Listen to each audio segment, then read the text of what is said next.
Good morning all of you. आप सबको ये जो मैं कम्युनिकेशन करने जा रहा हूँ, इट इज़ अबाउट रैंक्स, कि हाउ रैंक कैसे आता है, रैंक के लिए स्टडी टिप्स वगैरह क्या होते हैं नहीं होते हैं। उसके पहले मैं अपने बारे में थोड़ा बताना चाहूँगा।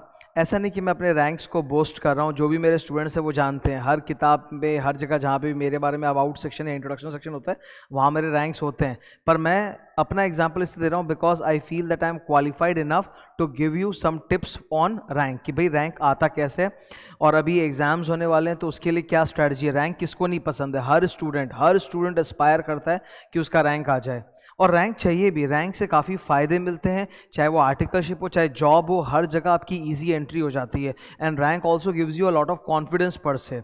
तो उसके पहले मैं अपनी जर्नी आपके साथ थोड़ा सा शेयर करना चाहूँगा इन ब्रीफ। ये मेरा ग्राफ है। मैं पढ़ाई में हमेशा अच्छा रहा हूँ, बट एक चीज़ मैं बताना चाहूँगा, मैं रैंक 111 नहीं रहा। जिनका आप रैंक 111 देखते हो ना, उनका एक होता है नेचुरल, उनमें स्किल सेट होता है रैंक का।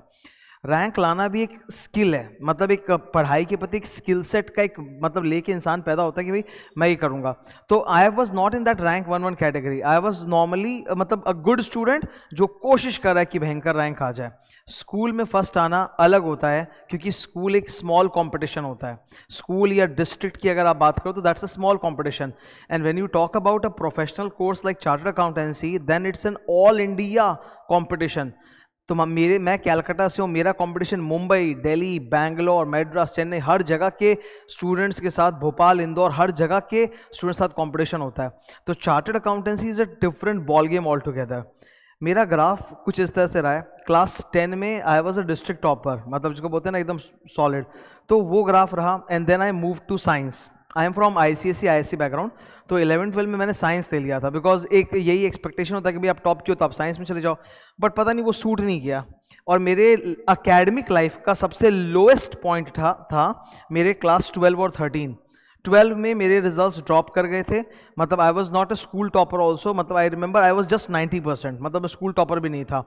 और 13 में से बोल रहा हूँ बिकॉज जो लोग भी साइंस पढ़ते हैं, इंजीनियरिंग की तैयारी करते हैं, जॉइंट एंट्रेंस की, IIT JEE की, उनको पता होगा कि भाई 12 के बाद भी हम लोग एक साल का और ड्रॉप लेते हैं। Most of the student science में जो जॉइंट एंट्रेंस की तैयारी करते हैं वो क्या करते हैं, 12 के बाद एक साल का ड्रॉप लेके वापस से IIT JEE अपीयर करते हैं, तो उसको हम लोग 13 बोलते हैं वैसे। तो वो मेरे लाइफ का एकदम लाइक लोएस्ट पॉइंट था अकेडमिकली। मैं मतलब अकेडमिकली अपने ऊपर से कॉन्फिडेंस ही मेरा उड़ गया था। फिर बाद में आई जॉइंड कॉमर्स, और जब मैं कॉमर्स स्ट्रीम में आया, I pursued obviously chartered accountancy course in the beginning. मैंने CS साथ में नहीं किया था। CA पहले स्टार्ट हो गया था, और CS कहीं जाकर मैंने बीच में ज्वाइन किया था। मतलब आफ्टर कंप्लीटिंग माई कॉलेज मैंने CS ज्वाइन किया था। तो CA मेरा स्टार्टिंग पॉइंट था। फाउंडेशन जो आप देखते हो ना, ये ग्राफ, फाउंडेशन में मेरा रैंक नहीं था। फाउंडेशन में रैंक नहीं था। आई स्किप, मतलब रैंक मिस हो गया था थोड़े बहुत मार्क्स से, पर रैंक नहीं था फाउंडेशन में।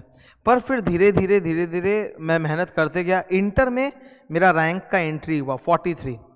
जो लोग भी चार्टर्ड अकाउंटेंसी बैकग्राउंड के उनको पता होगा कि रैंक 1 to 50 तक जाता है मेरिट लिस्ट में। तो मैं 43, I made it inside the rank list, मतलब मैं 43 पे आ गया, मेरिट लिस्ट में आ गया। It's not you can say very good rank, but ठीक है, I was trying hard and hard and hard. और जब इंटर में पहली बार मुझे वो रैंक आया, तो बहुत सालों के बाद मेरा कॉन्फिडेंस बढ़ गया। मुझे लगा कि yes I am back in the game, मैं पढ़ाई में वापस से एकदम फाड़ सकता हूँ, और मैंने और मेहनत शुरू कर दी।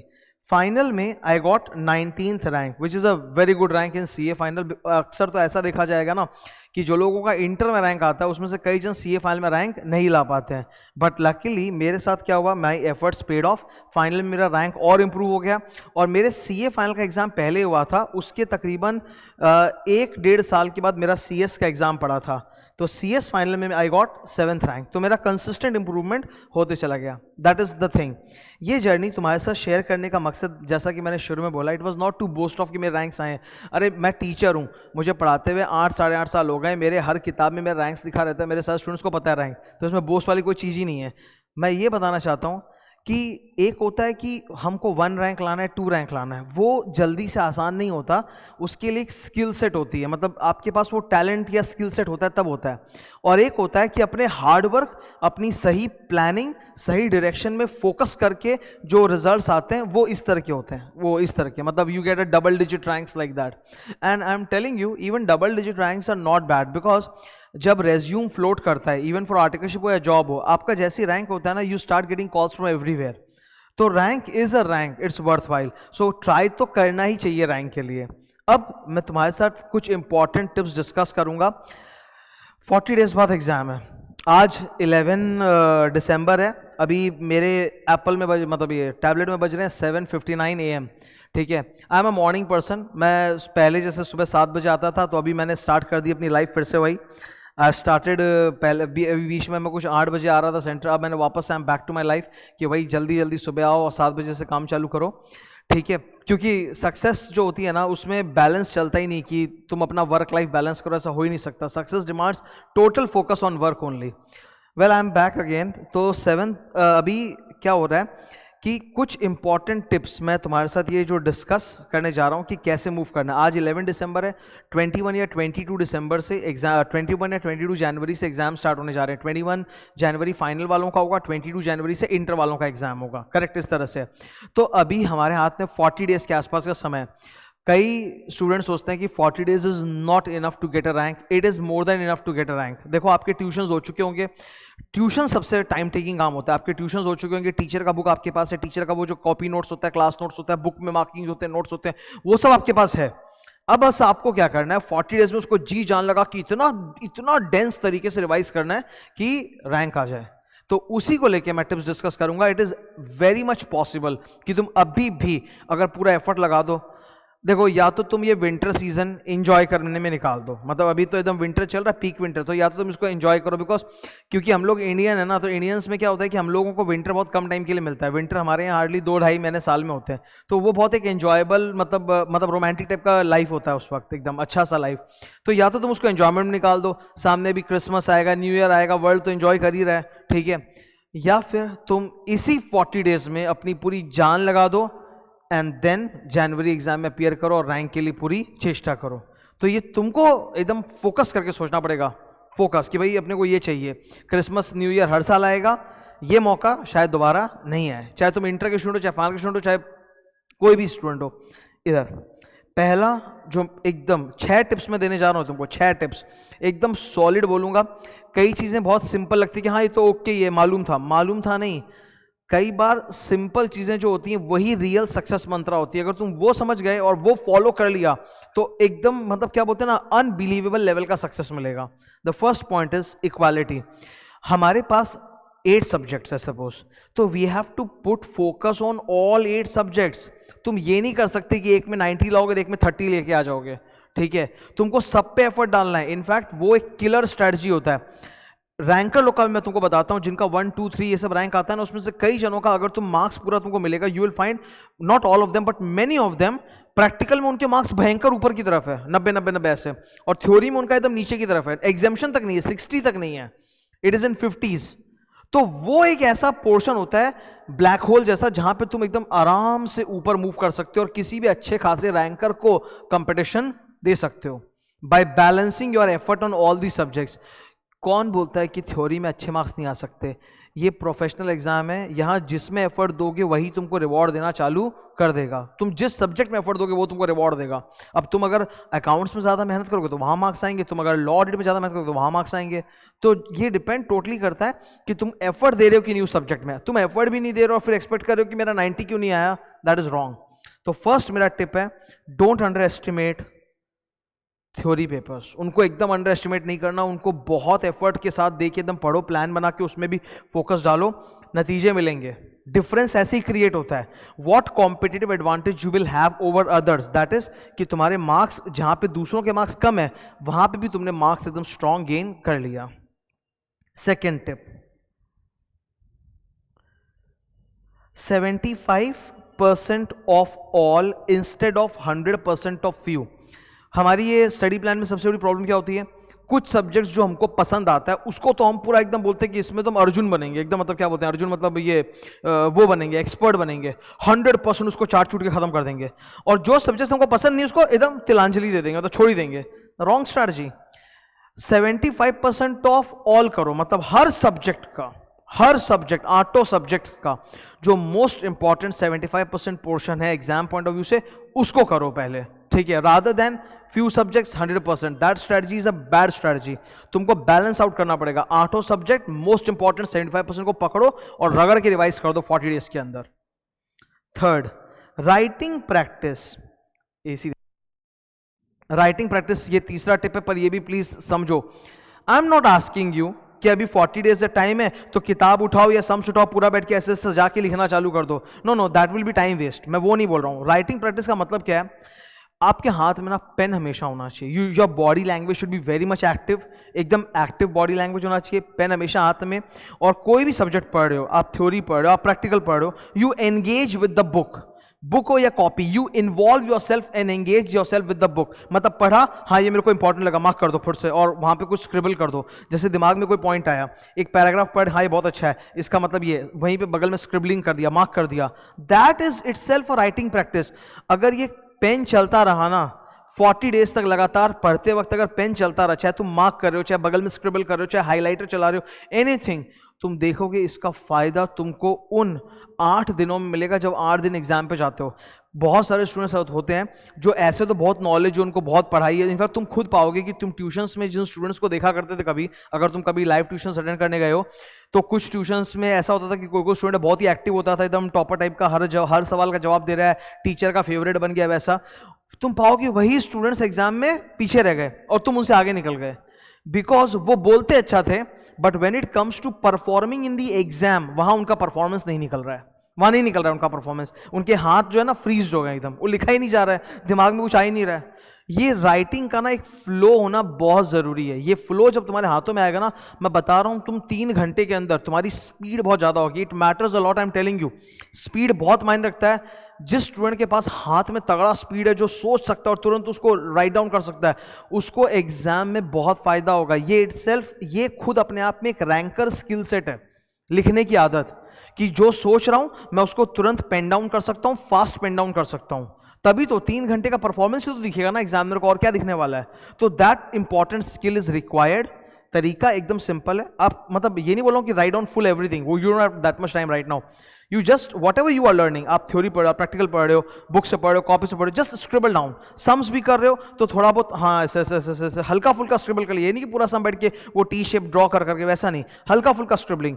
वो तुम्हारे दिमाग में और हाथ का ही जो होता है ना, mind to hand coordination build करेगा तुम्हारा, एकदम जबरदस्त कोऑर्डिनेशन। तुम इमीडिएटली लिख पाओगे जो भी तुम सोच रहे हो। चौथा, ये इंपॉर्टेंट है, इसको प्लीज हल्के में मत लेना, ये इंपॉर्टेंट है। Maintain a journal. कुछ दिन, इस बात को अप्रॉक्सीमेटली 3 महीने हो गए। आई डिड वन थिंग, मतलब एज अ टीचर मैं अपने लाइफ की बात बता रहा हूँ तुमको। क्लासमेट कॉपी है ना, क्लासमेट का एक स्पाइरल बाइंडिंग किया हुआ ये बुक आता है, मतलब कॉपी आता है क्लासमेट का, स्पाइरल बाइंडिंग किया हुआ। तो मैंने सोचा कि I will generalized my 100 days. मैं अपने पूरे 100 डेज को जर्नलाइज करूंगा कि हर दिन मैंने क्या क्या काम किया, क्या क्या एक्टिविटी किया। बिकॉज मुझे ना वो एक प्रोडक्टिविटी बहुत चाहिए लाइफ में। I don't want my time to be wasted. If I enjoy, I want to enjoy totally. If I am working, I want to get absorbed in my work. मेरे को productivity चाहिए, wastage नहीं चाहिए कि यार enjoy भी नहीं किए, काम भी नहीं किए, फुल पूरा दिन चला गया, वैसा नहीं होना चाहिए। तो मैंने जर्नलाइज करना चालू किया, तो मुझे उसका फायदा हुआ। When I started journalising, I was like mentally forced. मेरे को हर दिन ये रहता था, अरे यार अगर अभी हम कुछ नहीं किए ना, अगर हम एंजॉय भी नहीं किए, अगर हम काम भी नहीं किए ना, तो फिर हम जर्नल में रात को लिखेंगे क्या, हम क्या लिखेंगे उसमें, फिर कुछ भी अच्छा लिख नहीं पाएंगे। तो दैट वो एक सबकॉन्शियस में रहता है मेरे माइंड में, और उसकी वजह से ये हैबिट मेरे को बहुत पे ऑफ किया। I am following it till date, और आगे भी करता रहूंगा। Whatever you do, you journalise it, लिखो उसको। तुम रोज अभी एकदम डूब के पढ़ रहे हो, लिखो कि भाई आज मैंने इतना इतना पढ़ा, ये सब्जेक्ट पढ़ा, वो सब्जेक्ट पढ़ा। इससे क्या होगा, जब भी तुम कभी भटके तो तुमको दिखेगा और तुम वापस से ट्रैक पे आ जाओगे। ऐसा तो हो ही नहीं सकता कि एकदम स्मूथली चलते चले जाओगे, एकदम मस्त पढ़ते चले जाओगे, आइंस्टाइन बन जाओगे। That's not possible. ऑब्स्टेकल्स आएंगे, तुम्हारा ग्राफ ऐसा होगा एकदम टक टक टक टक टक टक, ऐसा होना ही है ग्राफ। ये जो ऊपर मैंने अपना ग्राफ दिखाया, ये तो लॉन्ग टर्म ग्राफ था।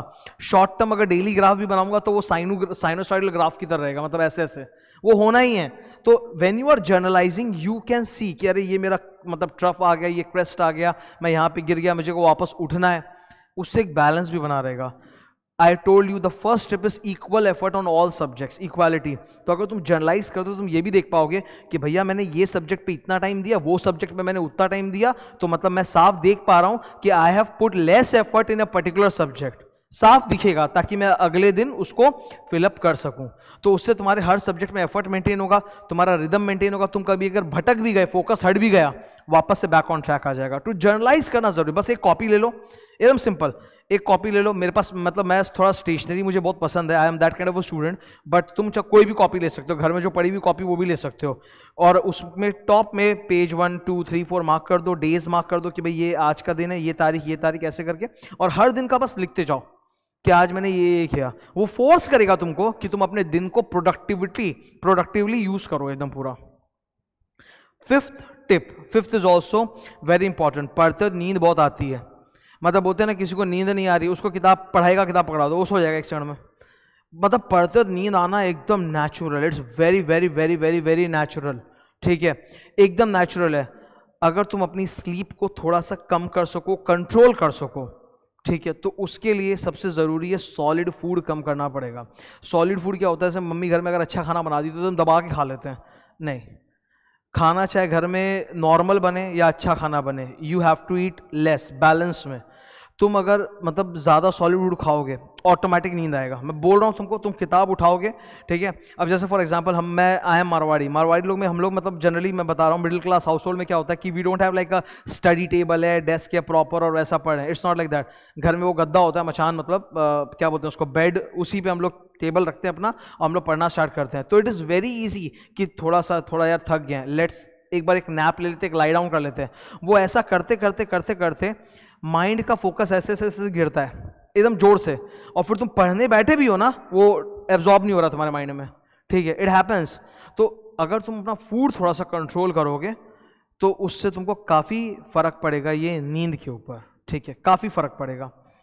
लास्ट एक और टिप है, एनालॉग क्लॉक और डिजिटल क्लॉक। मतलब जैसे क्या होता है, मोबाइल में तुम अपनी टाइम देखते हो तो इट शोज यू लाइक, अभी जैसे मेरे को यहाँ पे दिख रहा है 8:10 AM ऐसा लिखा हुआ।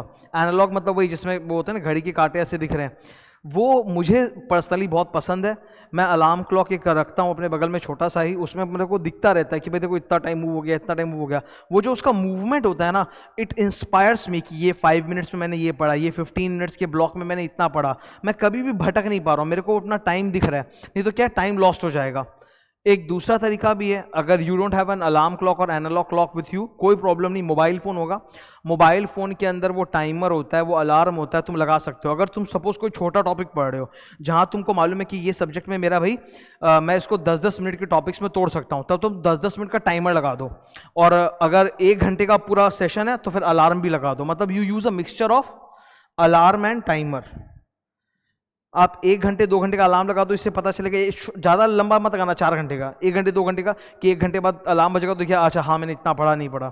और छोटे छोटे पोर्शंस के लिए तुम टाइमर लगा दो, कि जैसे मैं ये टॉपिक पढ़ रहा हूँ या थ्योरी सपोज पढ़ने बैठे, तो थ्योरी में स्टूडेंट लोग का ये होता है कि इतना पेज मेरे को खत्म करना है, तो तुम बना लो कि ये 5 पेज मेरे को 10 मिनट में करना है, तो 10 मिनट का टाइमर लगाया और 5 पेज पढ़ना चालू किया, उससे एक स्पीड आएगा और तुम मतलब भटकोगे नहीं, फोकस बना रहेगा तुम्हारा, ठीक है। तो ये 6 टिप्स मैं तुम्हारे साथ शेयर कर रहा हूँ, और ये बहुत मतलब क्या बोलते हैं जादू, मतलब मैजिकल ट्रिप्स है, फॉलो करोगे फायदा होगा। First, equal focus on all subjects, वो एकदम कॉम्पिटिटिव एडवांटेज देगा तुमको एग्जाम हॉल में। सेकंड, कुछ सब्जेक्ट्स का 100% करने से बेटर है हर सब्जेक्ट का 75% मोस्ट इंपॉर्टेंट पोर्शन खत्म कर लिया जाए। Third, writing practice, you should have always a pen with you, धनाधन मार्क करते जाओ। इसमें सजाने की कोई बात नहीं कि पेंसिल लेके स्केल से ऐसा करेंगे नहीं करेंगे, तुम्हारी किताबें तुम ही पढ़ोगे और फिर फेंकोगे, वो कोई काम आने वाला नहीं है। बुक का purpose, don't take me otherwise, मैं बेइज्जती नहीं कर रहा, मैं भी भगवान में मानता हूँ, आई रिस्पेक्ट, बट बुक का पर्पस जय जय करना नहीं होता है। बुक का पर्पस होता है उसके अंदर लिखे हुए ज्ञान को अपने दिमाग के अंदर डालना, बुक के साथ इन्वॉल्व होना, ठीक है। तुम अगर बुक के सामने बार बार ऐसे जय जय कर रहे हो या उसको एकदम टच नहीं करना चाह रहे हो या उसको एकदम मतलब क्या बोलते हैं सोफिस्टिकली वहां पे कुछ लिख रहे हो, that's not the point. The point is वो बुक एक दिन तुम्हारा साथ छोड़ देगा, तुम अगले बुक में चले जाओगे अपने लेवल पे। तो ये जो भी बुक है इसको तुमको अपने अंदर दिमाग में डालना है, और वो तभी हो सकता है जो तुम अग्रेसिवली पेन लेके दनादन उस पर मार्क करना चालू करो। तो have that writing habit. Fourth, maintain a journal, daily का जो भी किया वो लिखो, उससे तुमको पता चलेगा कि तुम टोटल कितना घंटा पढ़ रहे हो, कितना घंटा तुमने एक एक सब्जेक्ट को दिया, आज तुम्हारा फोकस कितना था, तुम्हारा आउटपुट आज कितना निकला। 5, eat less, reduce sleep, sleep को कम करना बहुत जरूरी है। स्लीप खाली तुम्हारा टाइम ही कम नहीं करता बल्कि तुम्हारे कॉन्सेंट्रेशन लेवल्स को भी डाउन करता है। एक जो हम लोगों को मिनिमम स्लीप चाहिए दैट इज 8 आवर्स, वो आप अच्छे से लो, उसके खिलाफ नहीं है, 8 आवर्स का स्लीप बनता है, एकदम माइंड हाई रहता है, पर it should not convert into like कि मैं दिन में 8 घंटे मतलब सोने के बावजूद भी दिन में मैं 6 घंटे लटका हुआ सा था, लेथार्जिक था, वो नहीं चलेगा। Last, have a clock, have a timer, alarm, what, एकदम फोकस के साथ पढ़ो ताकि तुम्हारे एक एक मिनट का इस्तेमाल हो।